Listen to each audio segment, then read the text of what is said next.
Happy Victory Friday, Chiefs Kingdom. We got a bunch to get to in today's show. You're watching the Chiefs Report by Chat Sports. And the first thing we got to get to is Frank Clark being released. The former Chiefs pass rusher was released by the Broncos earlier today after the Broncos tried to trade him away.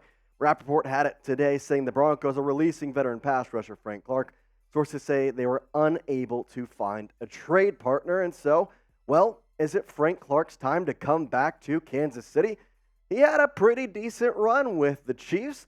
He made his money big time in the playoffs, though, so you can look at these stats and say those are good. But, boy, he was one of the best playoff performers the Chiefs have ever seen.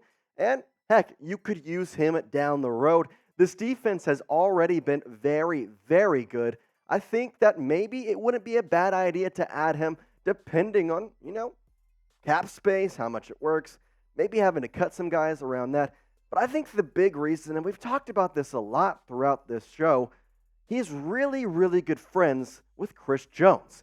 We talked about Chris Jones and Frank Clark during this whole Chris Jones holdout saga, where basically he wasn't going to sign because he didn't get enough money. Well, he may have taken a pay cut had his best friend still be there.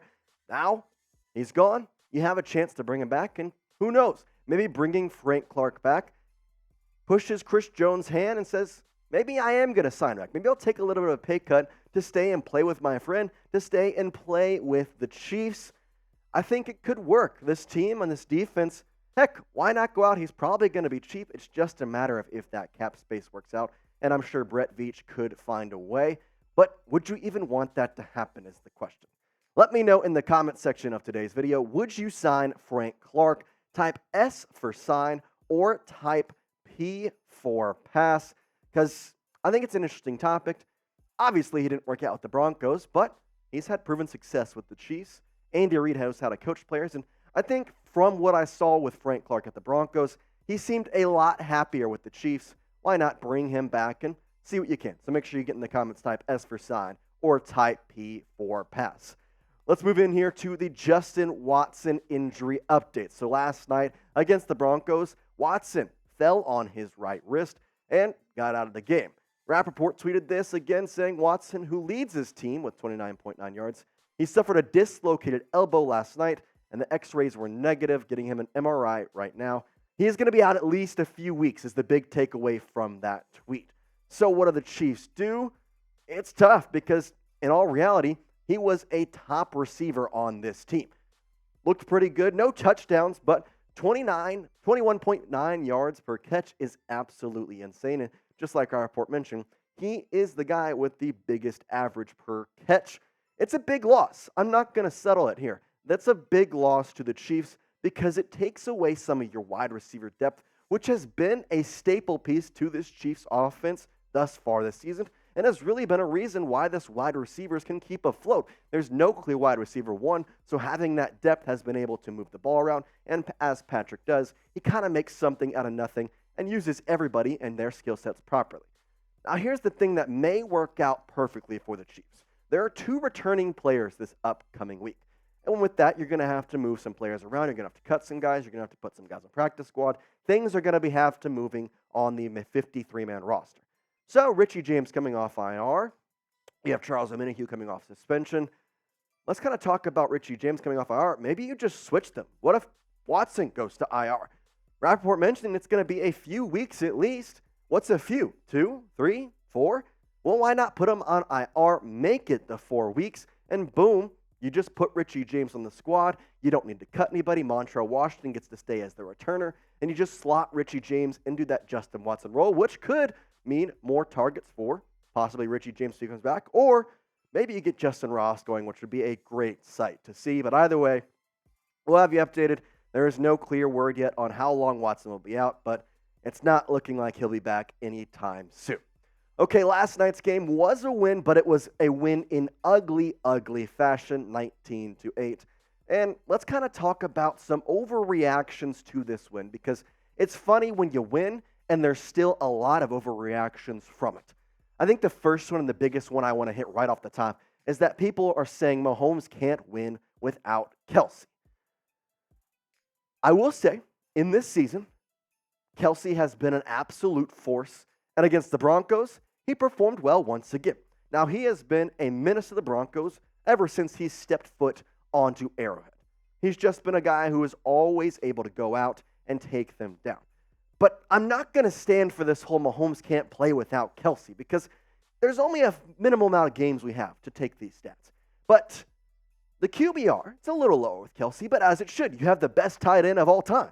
The average a little lower. Again, you have the best tight end of all time. Completion percentage is a little lower, which is funny because I thought the completion percentage was going to be the one that would drop down a bunch, given that you have a safe area with Travis Kelce. 2-1 against without Kelce. 67-18. Obviously, you can't compare those.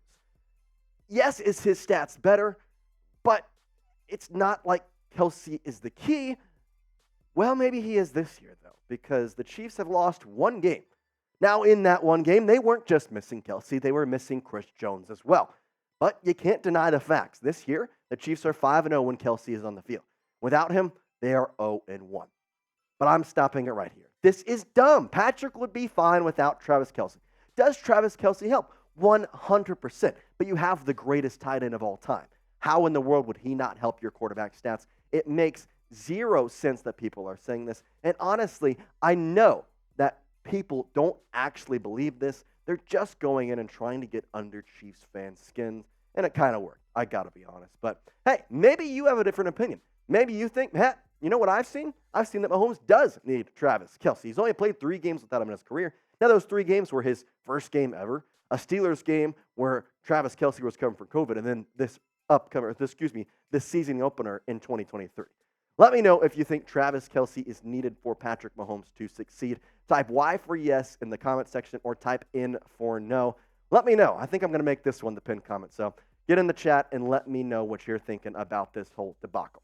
Before we get into more overreactions, I got to tell you about the fast and easy way to buy tickets, and that is with Game Time.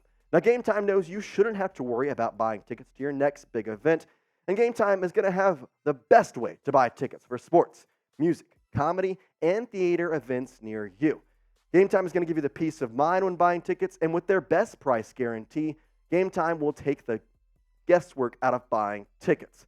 Now, the cool thing is this app is very user-friendly. They have a bunch of benefits that you can go in, click, and it's really simple. In fact, you can get tickets in less than 3 clicks. And if you're a guy like me who decides not to plan, or a girl, it's not that hard to go in there and kind of just take a whim of looking at the tickets, looking at the events in your area. If you're looking to go to a Chiefs game, if you're looking to a concert, Game Time has it all. And within just a couple clicks, you're going to have your tickets. And now you can use Apple Pay to even make that even quicker. Take the guesswork out of buying tickets. And the best thing is, we have a special code for Chiefs Report watchers only. If you go to Game Time, download the app, and create an account and use code ChiefsChat, you're going to get $20 off your first purchase. Come on, who doesn't like that? Take the guesswork out of buying tickets with Game Time. Download the Game Time app, create an account, and use code again, ChiefsChat, for $20 off your first purchase. Terms apply. Again, create an account and use code CHIEFSCHAT, no spaces, ChiefsChat, for $20 off. Download Game Time today. Last-minute tickets at the lowest price guaranteed. Let's get back into these overreactions here. And the second one is that the Chiefs have the top defense in the NFL. Now, it was the Broncos, but the stats that they held them to last night, well, they were more than impressive. Under 200 total yards. You hold Russell Wilson to under 100 yards. Obviously, the rushing game got under 100, but 3 turnovers, including 1 to seal the game, which, listen, I'm being honest, that fumble to seal it, that was not forced by anybody. The dude needed out of his hands. But Chiefs get the benefit of the doubt, 3 turnovers. I like it. Now, if you take a look at this defense as a whole, their stats are very impressive considering what the expectations were for this team. They're 4th in yards per game, which, by the way, this is all coming with the Chiefs technically having 1 game, sometimes 2 games more than some NFL teams. They're 2nd in points per game at 14.7, and they're 8th in opponent's completion percentage. Now, do I think they're the top defense in the NFL? I think they're dang close, but I don't know if they're necessarily top. But I like this narrative, and I want to keep it going because this defense is a force to be reckoned with and deserves all the credit that they're getting. Because honestly, there's a couple of wins this season that should be directly related to the defense, not the offense. Let's go to another overreaction here, this one being that the offense sucks. Did they not look good last night? Yes. Did you still win by double digits? Also, yes. So, I don't really know if this is right because it's 100% not. It's just wrong. Here's my thing. This offense may not be able to score touchdowns, but the stats that they put up game in and game out, they scored literally less than 20 points and still had almost 400 yards of offense. Mahomes had over 300. The rushing game was close to 100. He only turned the ball over once, and you held the ball with you for the entirety of the game. I'm going to say this. If you've been a Chiefs fan for the past couple years with Mahomes, you know that the Chiefs always do this. It's just how it goes. They're a team that they're not going to blow out anybody. That's just how it goes. But you give time, you get the football weather to start coming in, and then come December, they're going to be great. That's how this team has worked in the past, and that's honestly how I expect it to go in the future, because if you compare this team to last year, then it's kind of the exact scenario. You have these young receivers who kind of build and grow trust with Mahomes that end up becoming amazing players. Well, guess what? You have a guy who is already performing great, and it's Richie Rice. 4 receptions last night against the Broncos with 72 yards, having an 18-yard average and 28 as a long. I mean, come on. Richie is a star in the making. I think he will be probably the wide receiver 1 by the end of the season, if he's not already. Now with Justin Watson out, guess what? You're going to get more targets for Richie. Product out of SMU has been a great draft pick in the second round, but he's just one piece of this 2023 Chiefs offense, and I want you to rate it as a whole. Let me know in the comments today, on a scale of 1 to 10, what do you think this offense is rated as? Because I'm curious. Some people are saying this offense is just terrible. They may give them a 0. What would you give this offense? Get in the comment section and let me know what you're thinking on a scale of 1 to 10. Let's go to my fourth and final overreaction, and that is that Isiah Pacheco was the steal of the 2022 draft. Pop, as they call him, has been an absolute menace in the first 6 games of this year, and you can see his growth from his rookie year to now is insurmountable.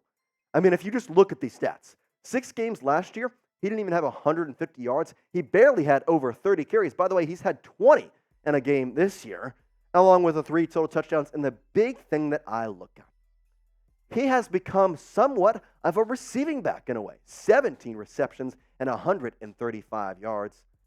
He's been great. And listen, I just talked about Richie Rice was a second-round pick. Pop was a 7th-round pick in 2022. Out of Rutgers, this guy has been absolutely impressive, and he continues to build on performances game in and game out. And I cannot wait to see what the future holds for Isiah Pacheco, because I honestly think he could be a top 5 running back in this league in the future. And the way that he is playing right now is proving exactly that. Sit down, get your popcorn, and watch Pop cook, because goodness gracious, he is going to be lighting a fire. All right, we appreciate you watching today's video. Make sure you're subscribed, youtube.com/ChiefsTV, or that little red subscriber button. Hit that, turn it gray. I'd really appreciate it. It'd make me so happy. We appreciate you either ways for watching this video and for getting all the way to the end. That's it for now. We will see you in tomorrow's Chiefs Report video. Peace out.